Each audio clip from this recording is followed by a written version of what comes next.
شروع اللہ کا نام لے کر جو بڑا مہربان نہایت رحم والا ہے۔ جو چیز آسمانوں میں ہے اور جو چیز زمین میں ہے سب اللہ کی تسبیح کرتی ہے۔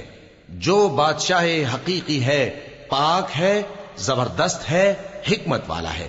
وہی تو ہے جس نے ان پڑھوں میں انہی میں سے ایک پیغمبر بھیجے جو ان کے سامنے اس کی آیتیں پڑھتے اور ان کو پاک کرتے اور انہیں کتاب و حکمت کی تعلیم دیتے ہیں۔ اور اس سے پہلے تو یہ لوگ کھلی گمراہی میں تھے، اور ان میں سے اور لوگوں کی طرف بھی ان کو بھیجا ہے جو ابھی ان مسلمانوں سے نہیں ملے، اور وہ غالب ہے، حکمت والا ہے۔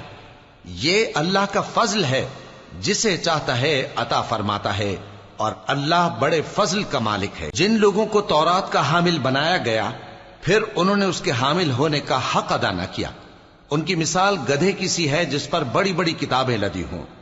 جو لوگ اللہ کی آیتوں کی تکذیب کرتے ہیں ان کی مثال بری ہے، اور اللہ ظالم لوگوں کو ہدایت نہیں دیتا۔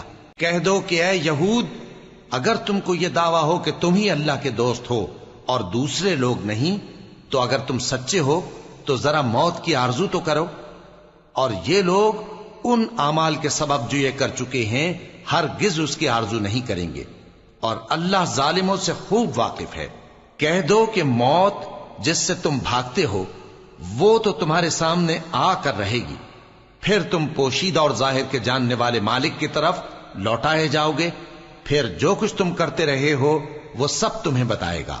مومنو، جب جمعے کے دن نماز کے لیے اذان دی جائے تو اللہ کے ذکر کی طرف لپکو اور خرید و فروخت ترک کر دو، اگر سمجھو تو یہ تمہارے حق میں بہتر ہے۔ پھر جب نماز ہو چکے تو زمین میں پھیل جاؤ اور اللہ کا فضل تلاش کرو، اور اللہ کو بہت بہت یاد کرتے رہو تاکہ کامیاب ہو جاؤ۔ اور جب ان لوگوں نے سودا بکتا یا تماشا ہوتا دیکھا تو ادھر بھاگ لیے، اور اے نبی صلی اللہ علیہ وآلہ وسلم تمہیں خطبے میں کھڑا چھوڑ گئے۔ کہہ دو کہ جو چیز اللہ کے ہاں ہے وہ تماشے اور سودے سے کہیں بہتر ہے، اور اللہ سب سے بہتر رزق دینے والا ہے۔